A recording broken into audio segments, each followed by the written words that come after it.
Hola, mi nombre es Eduardo Trillo, soy residente de primer año de neuro y vamos a hablar un poco del manejo del síndrome neuroléptico maligno y del síndrome serotoninérgico. Os pongo una foto de Sevilla en verano para que os acordéis de que el signo más frecuente de estas patologías es la hipertermia, es decir, el aumento de la temperatura corporal por encima de los 40 grados. Y fijaos, hablaremos un poco primero de cosas comunes de los dos síndromes, después veremos un poco las diferencias y acabaremos con el diagnóstico y con el tratamiento. Fijaos, son reacciones adversas a medicamentos de tipo B, de tipo idiosincrático, es decir, a las dosis terapéuticas, no a dosis tóxicas. Por lo tanto, el tratamiento es fundamentalmente el retirar el fármaco, ¿sí? No bajar la dosis, retirar el fármaco. Y fijaos, en el caso del neuroléptico maligno vamos a hablar de los antipsicóticos y en el caso del síndrome serotoninérgico de fármacos con acción serotoninérgicas, que veremos más adelante los más importantes y los más preguntados en el MIR. Fijaos, tétrada sintomática de estos síndromes son síntomas que aparecen o pueden aparecer, no tienen por qué aparecer todos en los dos síndromes por igual. Después veremos lo que cambia entre uno y otro. Fijaos, la hipertermia, que ya hablamos antes de ella, la disfunción autonómica en forma de hiperactividad simpática, es decir, taquicardia, hipertensión, diaforesis, lo que queráis,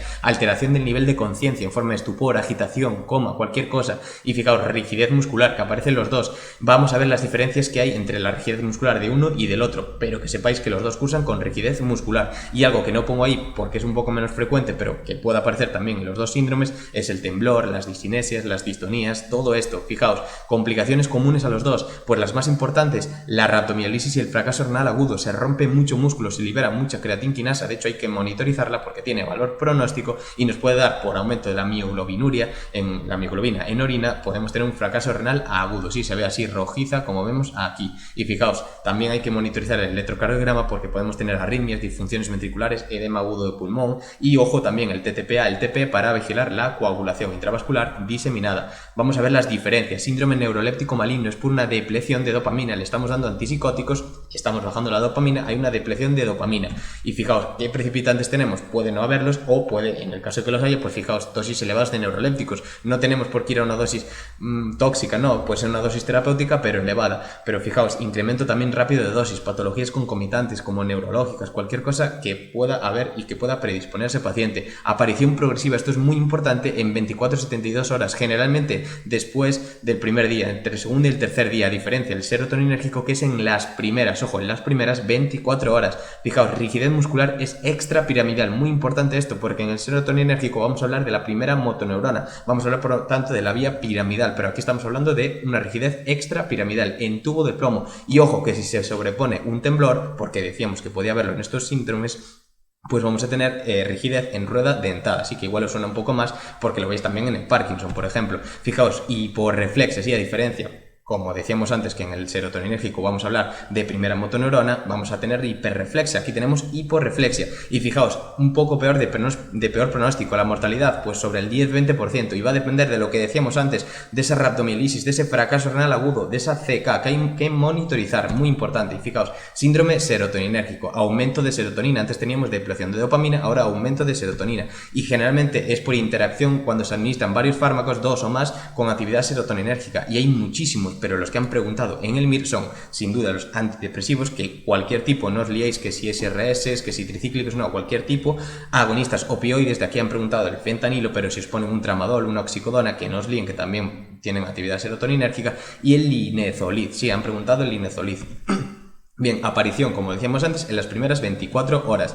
Y aquí vamos a tener, no vamos a hablar de rigidez extrapiramidal, vamos a hablar de signos de primera motoneurona, de la vía piramidal, hiperreflexia, Babinski, clonus, todo esto que queráis. Y fijaos, antes teníamos un peristaltismo normal, no se destacaba porque no es algo que cambie en el neuroléptico maligno, pero aquí sí tenemos aumento del peristaltismo por esa serotonina, en forma de que náuseas, vómitos, diarrea, lo que queráis.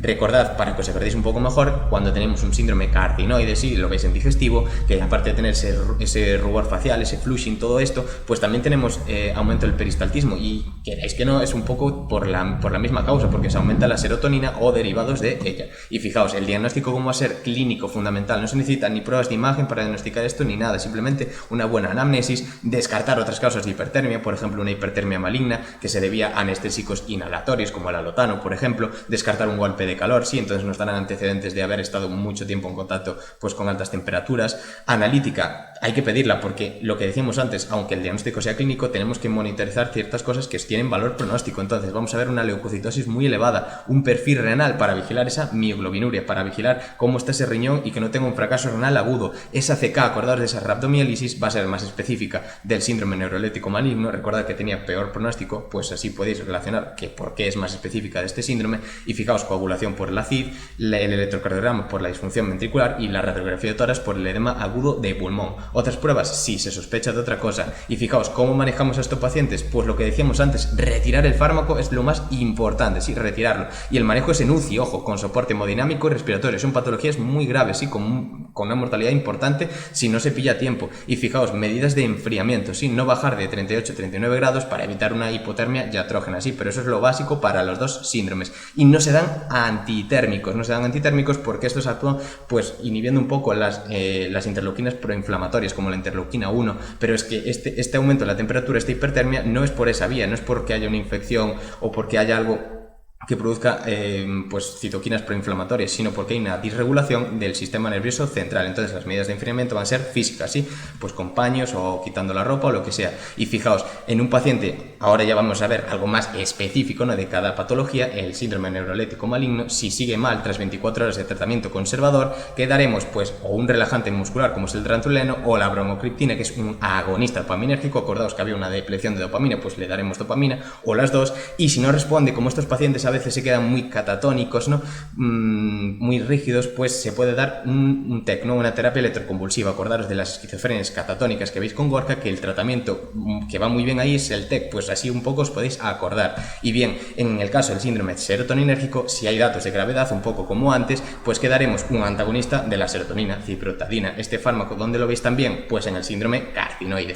Y fijaos, mujer de 45 años, unir 2016, citalopram, un ISRS, un antidepresivo, con un agonista opiáceo. Y fijaos la clínica, hipertermia, sí, midriasis por esa hiperactividad simpática. Ojo, no es típico que en el síndrome neuroléptico maligno aparezca midriasis, sí, suele ser las pupilas suelen estar normales, pero bueno, es algo que, si os acordáis, perfecto. Y fijaos, náuseas y vómitos, porque tenemos ese aumento del peristaltismo, temblor, agitación, es decir, alteración del nivel de conciencia. Pues ¿qué va a ser? Un síndrome serotoninérgico, no puede ser una intoxicación por fentanilo, porque al ser un agonista opiáceo, pues tendríamos miosis, ¿no?, y otras cosas que no aparecen aquí. Y fijaos, respecto al síndrome neuroleptico maligno, vamos a ver las verdaderas, ¿sí?, reacción idiosincrásica. Respecto a sus manifestaciones clínicas, aparte de la rigidez extrapiramidal en tubo de plomo, acordaos que en el serotoninérgico hablábamos de primera motoneurona, de la vía piramidal, tenemos hipertermia, hiperactividad simpática y alteración del nivel de conciencia. Mortalidad hoy en día de entre el 10 y el 20%. Y fijaos, tratamientos de sostén y sintomático. Y si no va bien, dantroleno y o bromocriptina. Bien, todo esto es lo que necesitáis para dominar esto a la perfección. Mucho ánimo, y cualquier duda me la consultáis.